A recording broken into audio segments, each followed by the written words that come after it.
Yesterday during a joint stand-up, the Samoan Prime Minister spoke about the importance of media and democracy. However, from that stand-up, a Samoan Observer was banned. Is his kind of view of media and the importance of media concerning to you, that he banned? Look, I'm the Prime Minister of New Zealand. I don't get to control. I visit with lots of leaders and lots of countries around the world, and every one of them has a different protocol for how they engage with their media. All I can talk to is the way that I do it. I'm open to having all media in my press conferences, as you well know.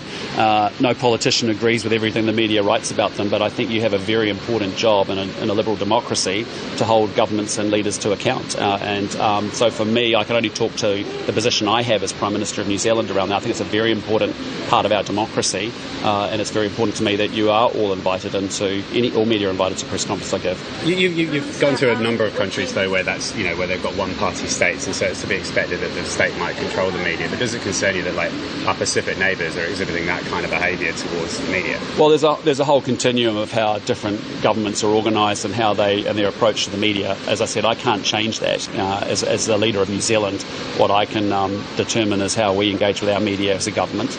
And I think, as I said, we believe in media freedom, and we believe in the important role you play in our democracy. Was it a discussion before this trip, though? I mean, to try to get the Samoan Observer involved in what has been on the ground with this too? Well, we've communicated that that's our position on media. It's, we want all comers in there because we think they've all got important voices. We don't agree with them, but we share our point of view about how we handle our media. Who did you share it with? Our officials talked to about it.